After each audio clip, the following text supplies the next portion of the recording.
Hi and welcome to my channel and welcome to 2025. Yeah, let's hope that this one's a much better year.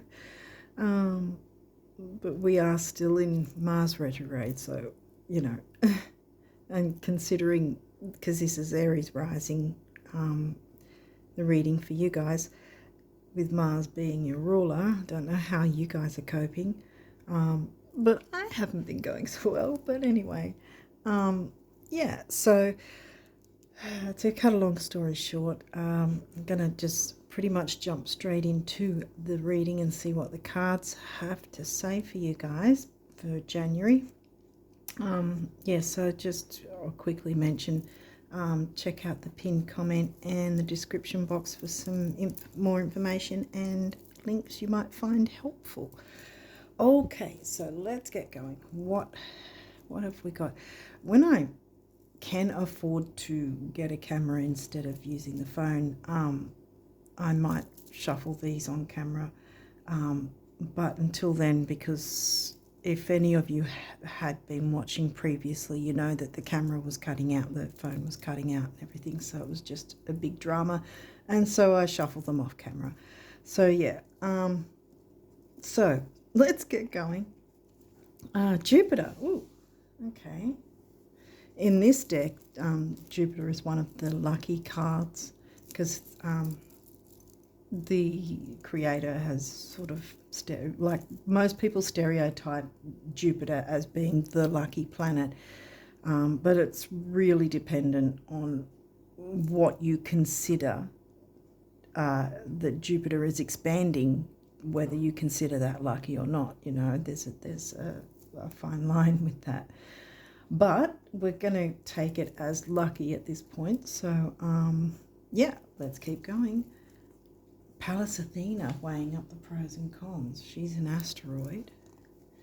Might also be wherever your Jupiter might be placed. Jupiter is retrograde in Taurus still.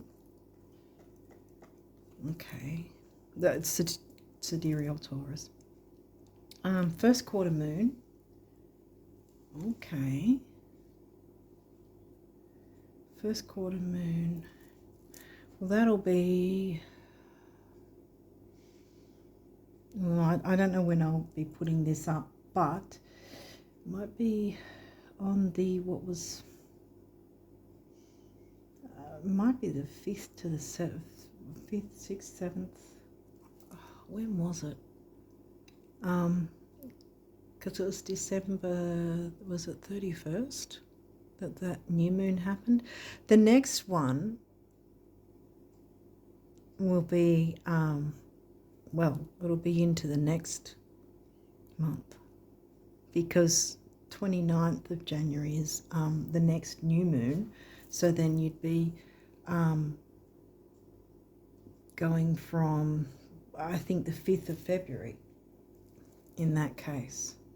I think that the 30th was when, over here anyway, was when the last December new moon was happening.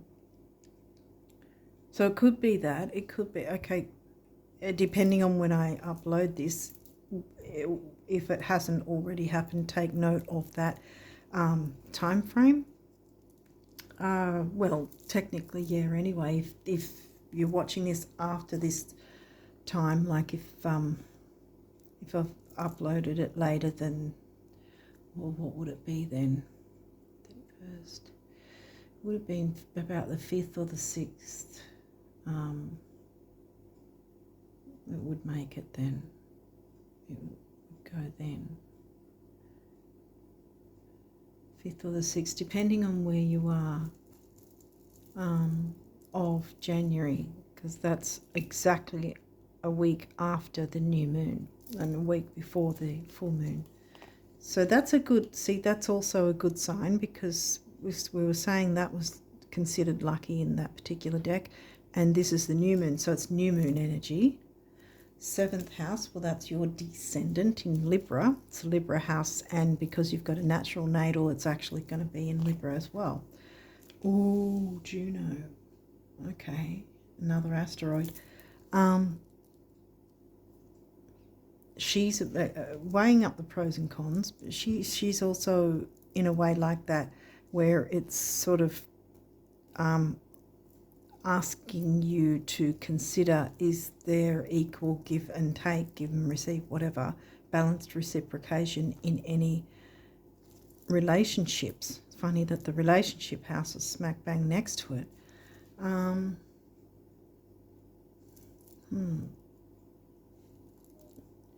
It looks like new is coming in. Because it also, the other side of Juno is that we might need to ask ourselves, do we actually want to be in a relationship? Because we've got that choice of whether we do or don't want to be in a relationship. Sorry about the camera angle too. I don't know what it's picking up, because I've sort of got to sort of stretch over and see. But yeah, anyway, let's keep going. 6th house, the Virgo house, and it's in Virgo for you because, again, you've got natural natal. Health, duty, service to others, and I include ourselves in that as well because we can't pour from an empty cup. Chiron, so healing, the wounded healer, an opportunity for healing. Last but not least, Saturn. Ugh. Okay. Yeah, I think Saturn's in post shadow still from when he was retrograde.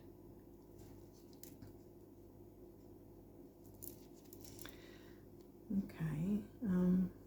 Definitely something about relationship, but there's an opening and an opportunity for healing, perhaps in an expansive way, because that's sort of, to me, it's giving good energy, good luck in some way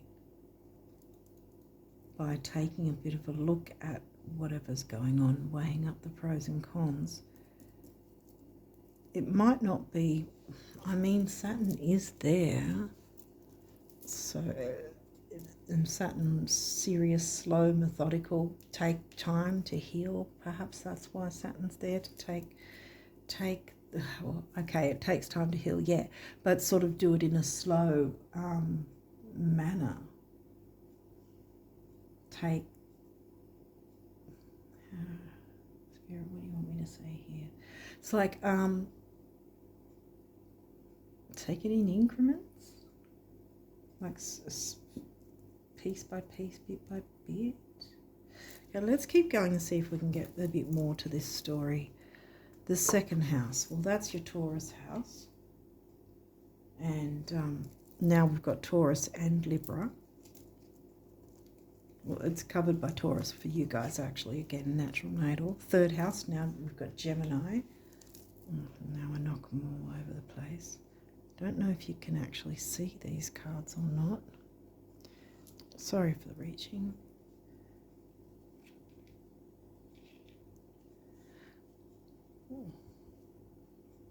Yeah, I've still got to try and get the angle better. I tried to move the camera, the phone thing around, but I still haven't down pat the angle, so I'm sorry guys, just bear with me. So Sagittarius, 9th house. I did not read them. Your assets, finances, and the things that you value, potential to learn something, and your local neighbourhood. This energy imbues power, superior confidence, and enthusiasm with faith, good fortune, and authority. Taking the lead in something. Communication, definitely. Well, I mean, if it's relationships of any sort, there's communication needed.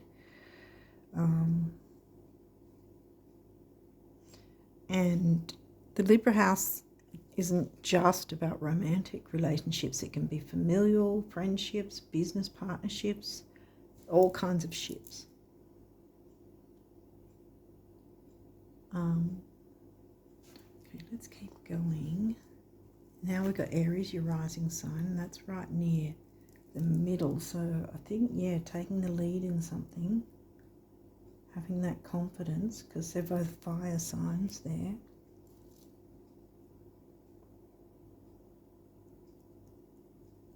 Good fortune. And we've got the second house as well, money and self-worth. I usually narrow that down to. Might be something to do with money, like weighing up the pros and cons, but there's no 10th house though. So I don't know that it's about career at all, but I think it's something to do with relating to others, but relating in a better way. Sextile opportunity, that's a an aspect. Chiron, dang, okay, healing. So definitely some form of healing is needed. Might not be intense, because so far we haven't seen any sort of Scorpio energy. I think it's an opening for healing though, because look, opportunity. I feel like it's like that. It's more like an opening that you can take advantage of it if you choose to. It's not, oh my God, there's something that needs to be fixed. I'm not really getting that. Opposition, balance. Well, yeah, because your descendant sign, 7th house, is in opposition to your rising sign. I think there's a way up of pros and cons to make sure that you're getting equal give and take, give and receive, balanced reciprocation within a relationship, perhaps to do with resources and or money, and it's going to expand things once you look into that area. Again, it's an opportunity. It's not a, oh my God, there's a terrible issue that has to be dealt with. I think it's an opportunity to get some balance in that area. Venus, love. It can be a romantic relationship, but it can be just, there's different forms of love, different form of love for family members, to perhaps business partners, friendships, to romantic relationships. Venus, ruling planet of Taurus and Libra. Oh, now we've got Scorpio, the animal. Shared resources again. So you've got your resources there, and then you've got your shared resources there. Now Scorpio comes out, because I think the working out the equal give and take, equal give and receive, balanced reciprocation, to be able to then balance the resources, equal give and receive with the resources. 11th house, the edge. Well, we've got the animal and the edge, being edgy and all that sort of thing. Aquarius is in your 11th. Friendships, again, the ships, like, relationships, 7th house relationships. It could be something, it could be a friendship or some sort of friendly business partnership, perhaps. But I think it's not a big drama thing to be concerned about. I don't really feel that at this point. I'm not getting that. I just think it's an opportunity, an opening to clear things up and find some balance. Libra likes balance. 7th house, These may have reversals. You've only got a couple of these, but Mars, your ruling planet, and even though he's in retrograde, this is upright, so this is supportive of these energies. It's supporting you. And wow, solar flares activate, so this is also upright. So there's a lot of fiery energy, go and go get it energy kind of thing. I don't know what do I want to say here? Get up and go, take the lead, fiery energy. Mars and Sag, Aries and Sag. Well, Mars is your ruling planet anyway, but yeah, the solar flares, when the sun's active, and It can disrupt certain electronics, for instance, solar flares, and and it can disrupt us, really, our own makeup inside. But I think what this is here is a good disruption. You know what I mean? Like taking a look at, again, weighing up the pros and cons, because look, you've got lucky Jupiter there to help you weigh up the pros and cons. So Pallas Athena is, working with Jupiter in a good, healthy, lucky form, healthy Virgo, for shared resources to be balanced in some way that's going to be beneficial to you and the other, whoever that might be, finding the balance, So yeah, I think it's more an opportunity rather than, oh, this is a big issue, blah, blah, blah. I don't think it's like that at all. I'm not getting that. I'm feeling that, it's something that you can take the lead in, and it's not going to be scary and intense. Yes, we did end up getting Scorpio, but Scorpio came out after this idea of the giving and receiving equally. Then the shared resources came out, and I think that's why Scorpio then made an appearance. Okay, so you've got a couple of the numerology cards. Karmic completion, completing a cycle. Yeah, well, completing doesn't mean something has to totally end. It just might be completing a cycle that perhaps needed just that little bit of a tweaking so you can move forward with whatever this is. And when I see this colour, not this red root chakra, base chakra, which is about grounding and stability and security and financial material security as well. But when I see this grey colour, although it's not the colour for the crown chakra, I often associate it with that in terms of, because the crown chakra has, it's got violet, it's got white, and it's got gold, but this is looking sort of grey. So it's sort of, to me, it's saying perhaps do some crown chakra work. Watch some videos that or something to help you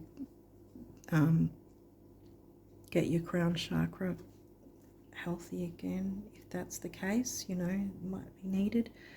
Number one, emotional vitality, personal power, and 0 is karmic. What goes around comes around. It's the karmic cycle. Karmic not in a bad way, though. I feel like there's some part of something that the dynamic needs to change up. That's what's going on. And again, I don't think it's a heavy duty kind of thing. I think it's more, do you want to do it? Cool. If you don't, cool. Whatever. But yeah, I think the opportunity's there if you so wish, but it will help you to take the lead. More so, not just take the lead in terms of weigh up the give and receive thing and balance things, find the balance again, which in itself will take the lead, in doing that. But I think by then having that clear, you'll be in a more leadership role, that you'll feel more freer, like Sag. What's this guy? Spiritual career. So I did say, because this is pink as well, heart chakra. And this colour helps with the finances if there's issues in feng shui.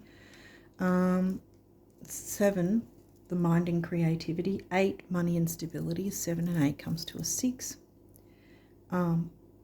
which is temporary opportunity, focus, detail, and dignity. And if you add all those numbers together, they come back to a 7. The mind and creativity.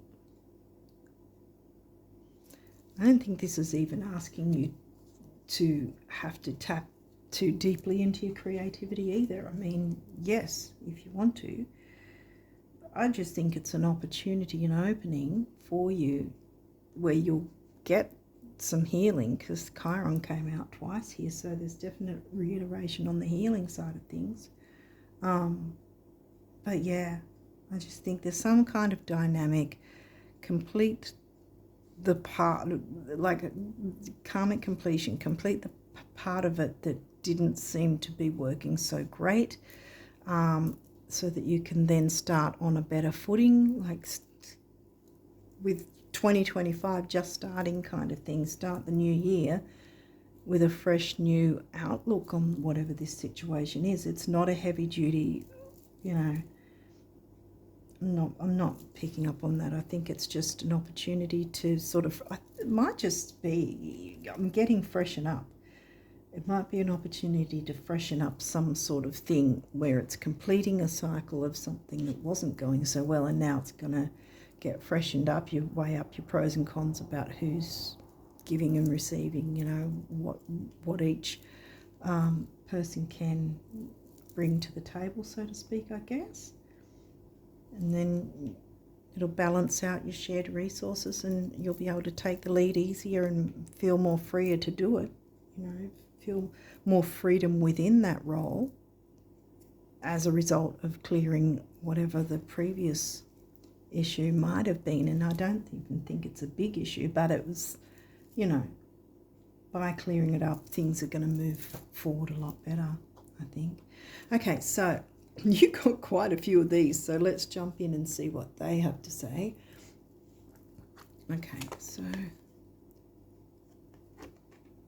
again, if the camera angle's off a bit, I'm sorry. I'm trying to get it right, but yeah, whatever. Okay, the great thing about material things, those you have and those you don't, is that they never lie about what you've been thinking. What a relief, huh? Thoughts become things, the universe.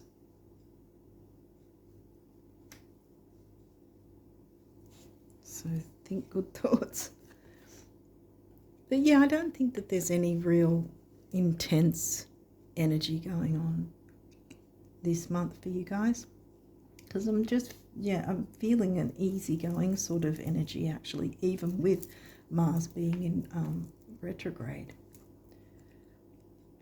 One of abundance's many corollaries is that the brighter your light shines, the more you attract everything, moths and butterflies, at which point you begin learning what to celebrate and what to let fly on by, or whom. Flame on the universe. That might be what was going on. Someone might have been putting a bit of a spanner in the works. If there was any third party kind of thing. Third party might not be an actual person. It might just be a situation that was in addition that sort of weighed on things in a negative way, you know. And by weighing up that and working out what should be kept and what should, you know, to give and receive, it's going to put you in a better footing and give you a lot more freedom to take the lead in the way you want, you know.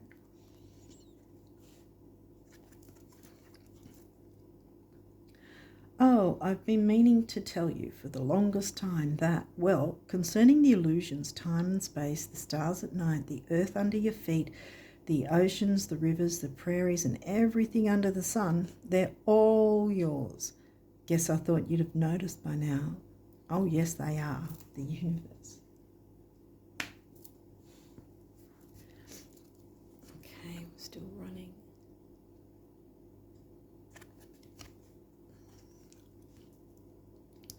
Ever wonder why some of those who achieve incredible success, amass fortunes, and enjoy sizzling relationships seem so unlikely? It's because intelligence, looks, even creativity come in a distant second place to believing. Achievers achieve because they believed they could and followed up with consistent baby steps, and so the heavens and earth were moved. I believe in you, the universe. Yes. So if the universe believes in you, you've got it made. When you look around you at those in the world who flourish, thrive, laugh, and love, those whose lives are filled with friendships, adventure, and abundance, aren't they more often than not, first and foremost, the dreamers? Whoa, coincidence. Or did you just luck out? Wink, wink, the universe.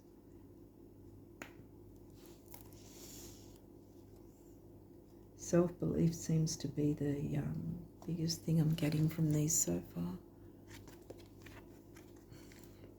Yeah, believe that you can take the lead. It doesn't get any more beautiful, any more magical, any richer, or any easier than things are right now. Until, of course, you start expecting it to get more beautiful, magical, richer, and easier. At which point, I hope you have a really good broker who loves you, the universe. Okay. Yeah, I've made a bad angle, I think. I don't really know how to... I can't change it now because it's just going to be worse. If I move it now, it's just... the phone's going to do its own thing and everything will just go crazy. I was going to say last year because it was last year. Last year, I had to re-record a video because I'd moved it and it was sideways and it just would not change back to the orientation. It was annoying. So I had to re-record the whole thing and it was annoying. I don't remember who that was for though, but it wasn't you guys. Anyway, while it's often thought that happiness may spring from having some serious bucks, it actually works best the other way around. Your celestial financial planner, the universe. I thought there was more of these, but this is the last one of this deck. Something wonderful is happening for you right now from me, the universe. Yay. I'm going to pull this guy back over here because there's like... yeah, I think I'll... there you go. Sorry. I'm trying to work it out. Yeah, I'll do it that way. I don't know that's all that great, but yeah. Take the lead, Aries risers. I think that you're going to be pleasantly surprised, actually, is what I'm picking up. Yeah. Okay, so the guardian angels, what do they want to say? Rainbow, you are a jewel even though you may not see it. Even in the darkest times you shine eternally bright. You are surrounded by an aura of love and a pot of gold waits beyond the horizon. All will clear soon. Trust and continue to follow your dreams. You are eternally blessed.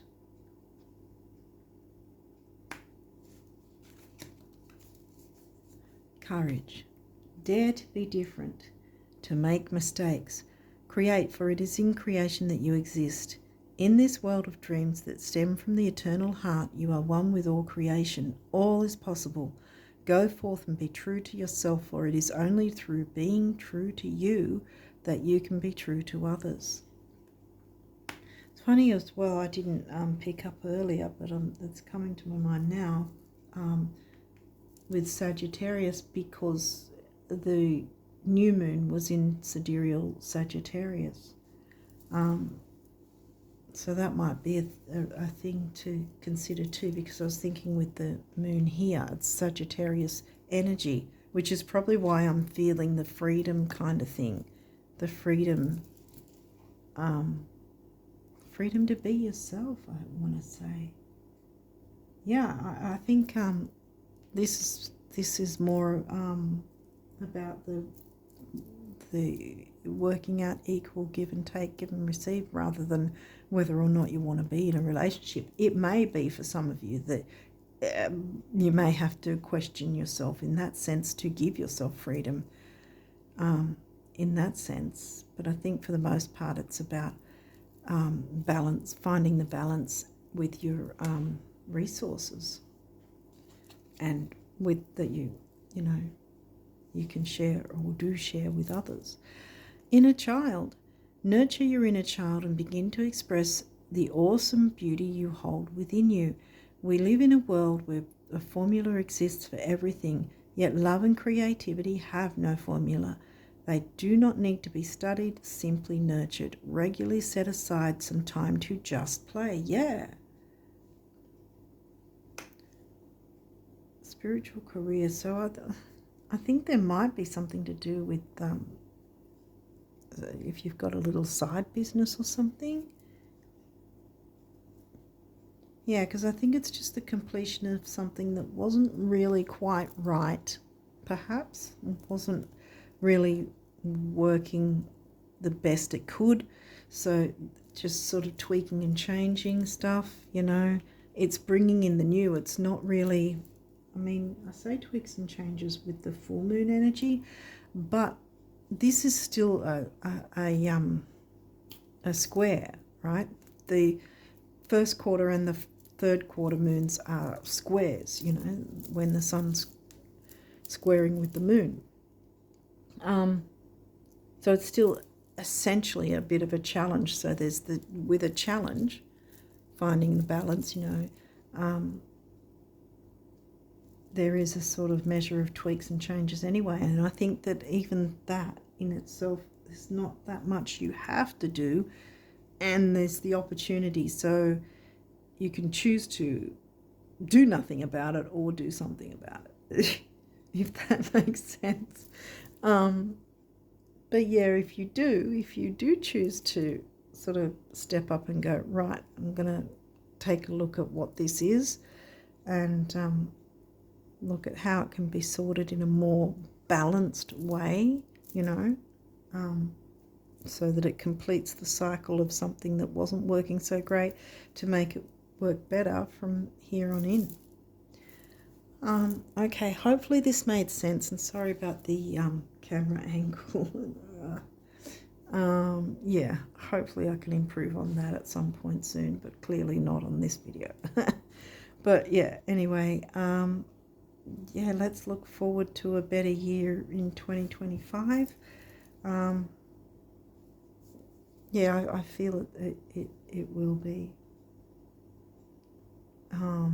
Once we get out of the, well, at least once we get out of the post-shadow of Mars retro. I know it's kind of been tough on me and some other people I know. So yeah, hopefully it hasn't been tough on you guys. But yeah, anyway, I wish you all the best of luck with sorting this out and completing a cycle that wasn't working 100% to then making a cycle that will be, and will be giving you that more freedom to be yourself, like she is, freedom to do your own thing, you know, more freedom, I think, is the, because you can still have freedom within any form of relationships anyway, you know, there's the balance and the healthy boundaries while still having a relationship, you know. So yeah, I'm going to leave it there and wish you all the best of luck with January and onwards. And until next time, bye for now.